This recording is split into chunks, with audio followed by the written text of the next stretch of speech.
지난 영상에서는 호텔 3개월 매출과 순수익 이야기를 했는데요. 제 지인들에게 호텔 운영에 대한 이야기를 할 때마다 매출과 순수익보다 더 궁금해하는 게 있습니다. 호텔 하나 인수하는데 얼마나 들어? 작년만 해도 호텔이라는 사업은 저와는 거리가 먼 분야라고 생각했습니다. 당시 저는 고시원을 운영하고 있었는데 운영이 어렵지도 않았고 시간도 여유로운 게 좋아서 2호점, 3호점으로 늘려야겠다고 생각하던 시기였습니다. 고시원을 시작했던 느낌과 비슷하게 우연히 호텔업에 대한 내용을 보게 되었는데 보다 보니 고시원 2개를 하는 비용이면 작은 호텔 1개를 인수할 수 있을 것 같았고 수익은 더 높았기에 똘똘한 1개를 운영하는 게 낫겠다라는 판단이 섰습니다. 저희 호텔은 위치가 1급지까지는 아니지만 웬만한 관광지는 한 번에 갈 수 있는 곳이라 관광객 수요도 충분했습니다. 그런데 문제는 시설 상태였습니다. 객실도 낡았고 후기도 좋지 않았고 객실 수나 지리적 위치에 비해 매출도 높지 않았습니다. 한 달 평균 매출은 3천만원 정도였으나 권리금은 꽤 높아 확실한 검증이 필요했습니다. 그럼에도 결국 인수를 결정했습니다. 이유는 하나였습니다. 입지는 바꾸기 어렵지만 시설은 바꿀 수 있다고 생각했기 때문입니다. 그렇게 계약을 진행했는데 문제는 그때부터 시작됐습니다. 저는 단순히 보증금, 권리금, 공사비만 준비하면 되는 줄 알았습니다. 그런데 막상 시작해보니 돈 들어갈 곳이 끝도 없이 나오더라고요. 먼저 보증금이 필요했습니다. 저희 호텔 기준으로는 약 2억 원 정도입니다. 그리고 가장 큰 비용인 권리금. 시설은 낡았고 집기는 다 버리고 새로 사야 하는 수준이었지만 권리금은 4억 원대였습니다.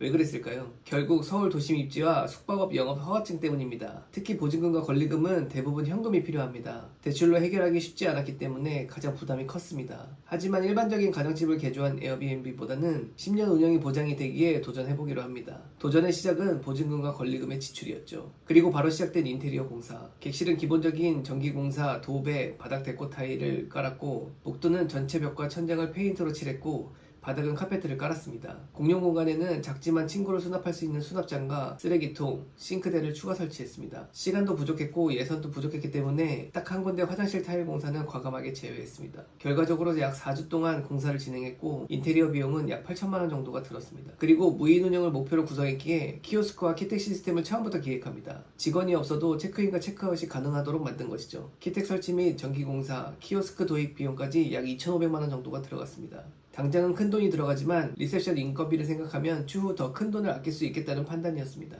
키오스크와 무인 운영에 대한 내용도 추후 디테일하게 알려드리겠습니다. 여기에 침구와 매트리스, 어메니티, 조명, TV와 냉장고, 드라이기, 블라인드, 테이블과 의자, 가구 등등 비용들이 계속 추가됐습니다. 침구와 매트리스 비용이 약 3천만원 들어갔고 객실 짓기 전체 비용이 약 3천만원 들어갔습니다. 정말 하나하나 쌓이다 보니 예상보다 훨씬 큰 금액이 들어갔습니다. 그렇게 공사를 마치고 호텔을 오픈하게 됐습니다. 객실도 새로 바뀌었고 예약 플랫폼도 새로 세팅했고 손님을 받을 준비도 됐습니다. 처음 호텔을 계약할 때 상상했던 호텔 모습이 100% 완벽하게 되진 않았지만 드디어 만들어진 순간이었습니다. 이제 시작할 수 있겠다라는 생각이 들었습니다. 그런데 여기서 끝이 아니었습니다. 오히려 진짜 시작은 오픈 이후였습니다. 많은 분들이 인수비용만 생각하시는데 실제로는 여유로운 운영자금이 훨씬 중요합니다. 오픈한다고 바로 만실이 되는 것도 아니고 예약이 들어온다고 바로 돈이 들어오는 것도 아닙니다. 에어비앤비는 체크아웃 후 2-3일 이내로 빠르게 정산이 완료되지만 부킹닷컴이나 아고다는 정산이 한 달 이상 걸리기도 합니다. 그 사이에도 월세, 관리비, 공과금, 청소 인건비, 세탁비는 계속 나갑니다. 그래서 저는 인수비용보다 여유 운영자금의 중요성을 훨씬 크게 느꼈습니다. 지금은 어느 정도 안정적으로 운영하고 있지만 돌이켜보면 가장 위험했던 시기는 오픈 직후였습니다. 예약은 아직 충분하지 않은데 비용은 계속 나가는 시기. 그 구간을 버틸 자금이 정말 중요했습니다. 그리고 또 하나, 좋은 입지는 생각보다 훨씬 강력한 무기라는 것도 느끼고 있습니다. 같은 객실 상태라도 위치에 따라 결과가 정말 달라집니다. 호텔을 인수하기 전에는 권리금에만 포커싱이 돼 있었습니다. 그런데 실제로 운영해보니 보증금, 공사비, 시스템 구축비, 비품, 침구, 운영자금까지 정말 다양한 비용들이 필요했습니다. 지금 누군가 저에게 호텔 인수할 때 가장 중요한 게 뭐냐라고 묻는다면 매출에 대한 권리금이 당연히 제일 중요하지만 그와 비슷하게 현금 흐름과 운영 자금이라고 말할 것 같습니다. 앞으로도 이 채널에서는 호텔 운영하면서 실제로 겪은 일들을 솔직하게 공유해 보겠습니다. 다음 영상에서는 숙박업 강의 꼭 들어야 될까에 대해서 얘기해 보겠습니다. 감사합니다.